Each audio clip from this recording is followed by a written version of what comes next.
Il y a des enfants pour qui c'était hyper compliqué dans la communication et dans la relation aux autres. Du coup, en ayant ciblé ça sur le plan sensoriel, on a compris que du coup, par exemple, il y avait des enfants où il fallait qu'on essaye de diminuer un petit peu toutes les sources de bruit ou les sources de lumière. Donc du coup, quand on propose des séances dans un environnement qui est adapté pour lui, on peut faire émerger beaucoup plus de compétences.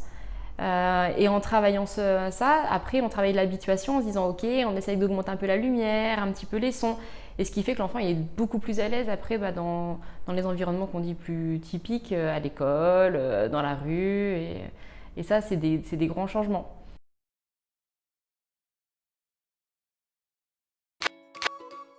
Et grâce à la Fondation Anna Veil, on a pu vraiment démarrer les séances de psychomotricité pour les enfants de l'association.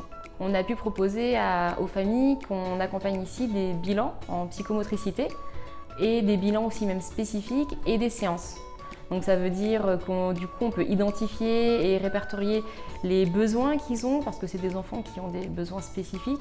Donc tu vois, il peut y avoir des troubles au niveau de la sensorialité, autour de l'image du corps, dans les habiletés sociales aussi.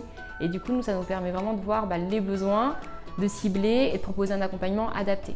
Par ce biais, en fait, on a pu du coup accompagner, oui c'est ça, on a fait je crois plus de 80 accompagnements grâce aux dons, donc ce qui est énorme pour nous et pour les familles. Un grand merci à la Fondation Anna Veil et à tous les donateurs, de ma part, mais surtout de la part de toute l'équipe et je pense que de toutes les familles et des enfants. Donc merci pour tout ça.